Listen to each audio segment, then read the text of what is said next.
anymore. It's turned into a war. Hello everybody, welcome back to Screenstars. I'm here today to bring you my review for the 2024 action thriller Hellhound. The film is directed by Joshua Dixon and it stars Louis Mandylor.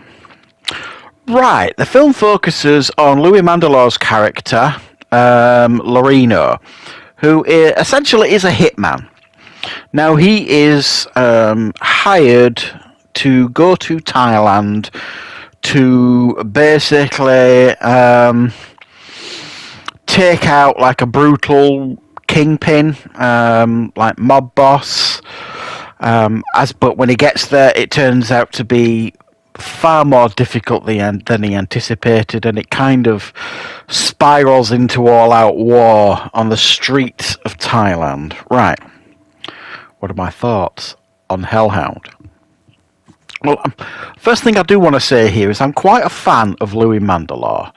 I think he's pretty good and he's pretty diverse. Number one, he's a good actor because you do see him in a fair amount of mainstream stuff. But number two, he also does quite a few different genres. He does quite a bit of action these days. And I particularly enjoyed him in the Scott Adkins films that he did, where they were kind of, teamed up. I thought they were excellent, great chemistry. But I've seen him in horrors. I've seen him play villains. I've seen him play good guys, and he just kind of does it all seamlessly. I've got actually quite a bit of time for Louis Mandylor. So I don't mind him kind of being cast as like an action lead because, despite not being like a hulking guy and not massively tall or anything like that, he does carry it and he does have a legitimate fighting background as well and a martial arts background. If you want to know more about that, he did an interview with Scott Adkins on his YouTube channel, Scott Adkins.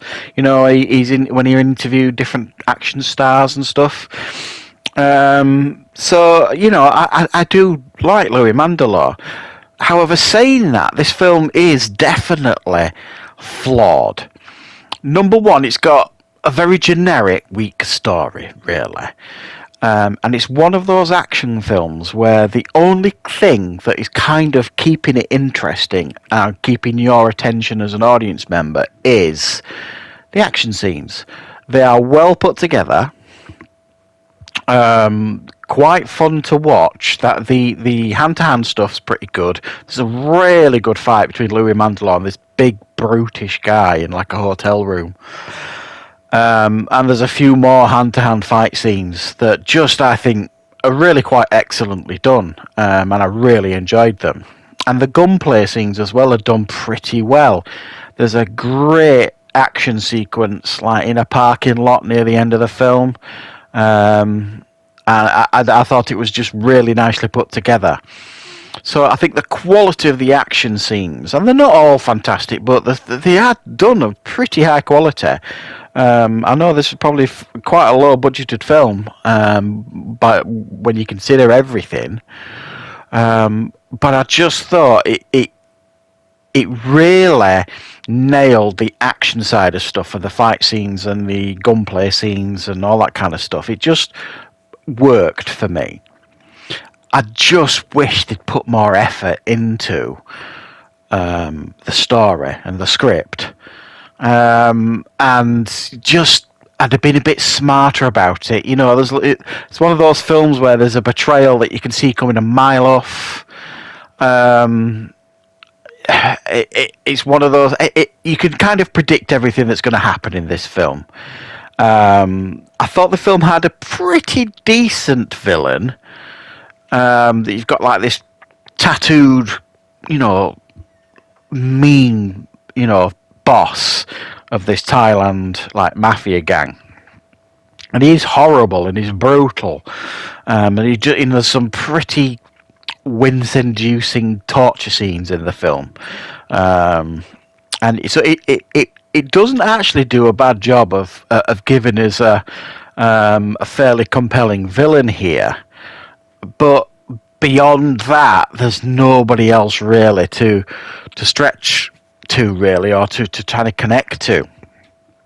And it doesn't as well make an awful lot of sense that, you know, this job that he's taken on, you know,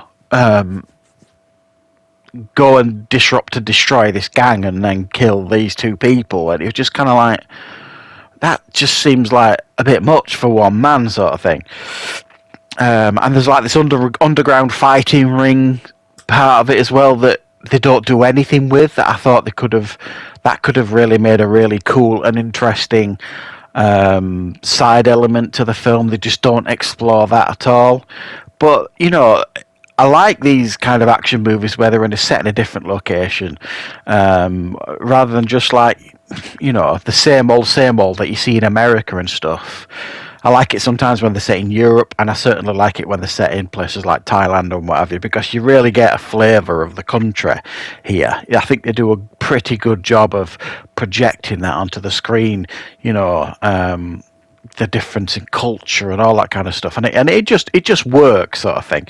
So it's a hard one to score this, because really, when all's said and done, it's a very generic action film with a fairly poor script and not an awful lot going for it.